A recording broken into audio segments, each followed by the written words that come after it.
Hey guys, welcome back to another episode of Just Fixing Stuff. Please like and subscribe for more content. In this video, I'll be showing you how to rotate your tires. Typically, if you had a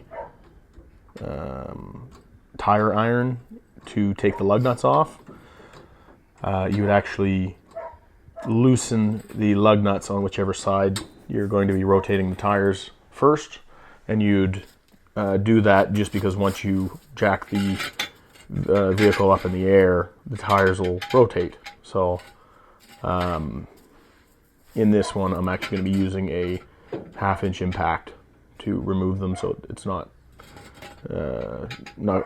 quite as critical.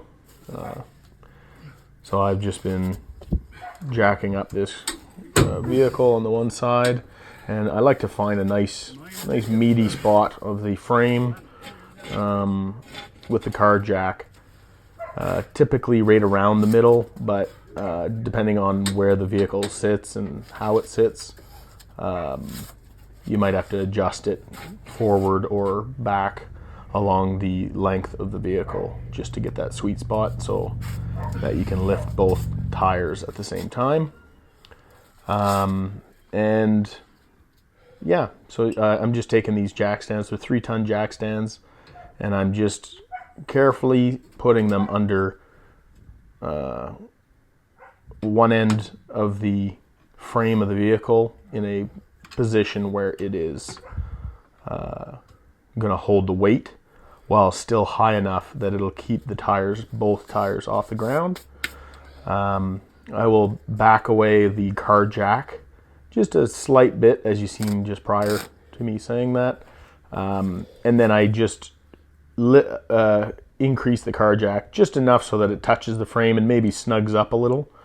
It's just for an extra safety in case one of the car jacks, one of the jack stands kind of fails. Here I have the tire iron. I'm going to just show you what I meant by the tire will rotate and spin if you try and do it while they're off the ground. See, it's a lot tougher in order to do that when you have a tire iron. So that's why I have this 1/2 inch chuck for a impact driver, just to remove these lug nuts. You can see it's night and day removing them with the impact driver, and it is a little bit awkward just because the lug nuts I have on here require a special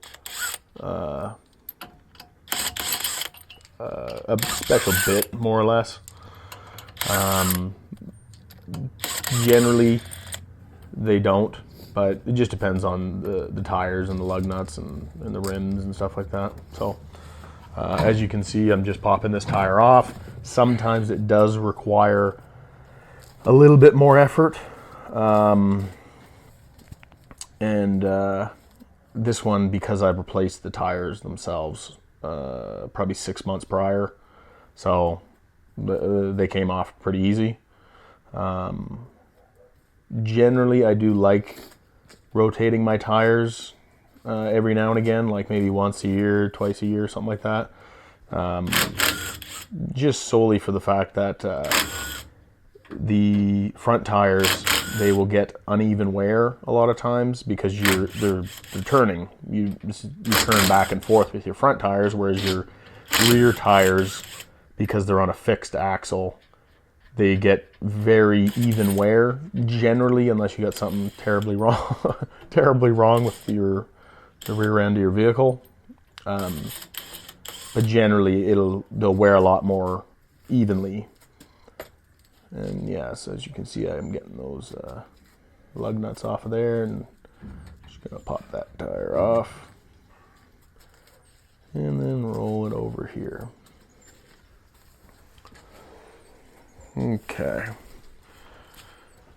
Yeah, and I like to just keep the vehicle jacked just barely off the ground, enough so that you can just kind of pop the tire back on. You don't have to do like a big power lift in order to get the tire back on its lugs. And then I'm just going to finger tighten all these lugs back on there. I like to get the bottom one first, just because then it kind of keeps the tire from slipping out off the lugs. And then just kind of proceed to go around all the lugs and tighten all the lug nuts. Just hand tighten them on there. Because you'll see that the impact wrench can do it way faster than I can. So I'm going to get this second tire on here, and then I'll throw the lug nuts on that one as well. And this will give you a little easier indication. I just have to pop it up, and it's, yeah, just maybe an inch or two, and it slides right on. And then once again, I put that bottom lug nut on there first, just to keep it from slipping out. And then I'm throwing all the other ones on there.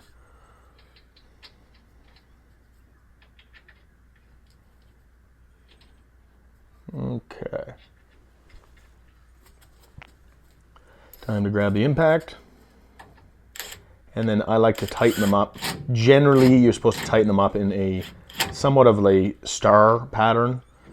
So there's a few different variations on how people do it, but typically it goes something like starting at 1, then going to the opposite lug nut from the one you just did. Then you can move over a space and do that one, and then move up, or I should say across from that lug nut, and then move over from that lug nut. So if you were to do it, it would start at 1, then go opposite, then go to the right one lug nut, and then go to the opposite lug nut, and then go right to the one lug nut, and then the opposite, and then so on and so forth, until you have tightened them all to a point where they're probably 75%, maybe 80% tightened down, and they're not going to move or go anywhere. But I like to do more or less a final snug once I have it on the ground. So then I'll get it to a certain point where I know the rim and tire are firmly on there, but I haven't cranked the living crap out of it, for lack of a better term. But then once I have it and I get it back on the ground, then I'll just kind of go once over again, just tighten it up to like 95%. So from here, you can see that I'm going to be lifting the vehicle back up, more or less just repeating the steps that I did at the beginning, but in reverse.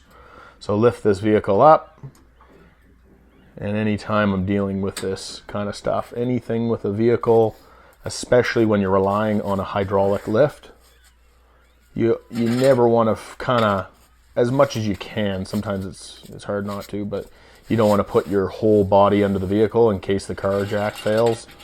You don't want to get squished, because that definitely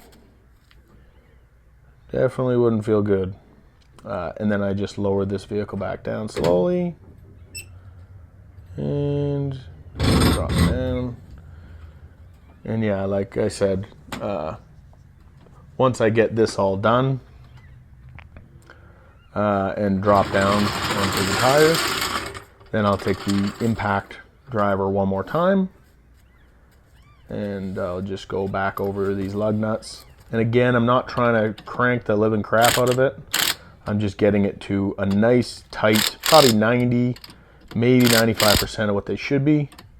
And again, this is more of just my own thing. This is a kind of a feel for it. I've done this a lot of times.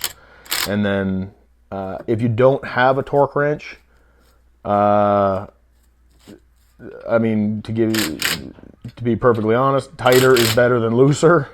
But generally, I like to make sure that I do have a torque wrench, and I'll just go around once I'm all done, and I'll break out the torque wrench and just kind of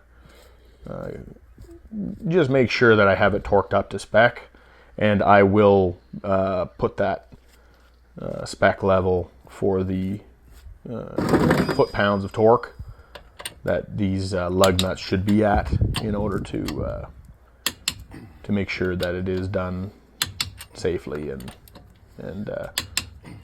that you know what you're torquing it to. I'll leave that in the description. But yeah, other than that, please like and subscribe to the video. This right here, I'm just finishing up on this, and then I'll do the other side. The other side's the exact same thing.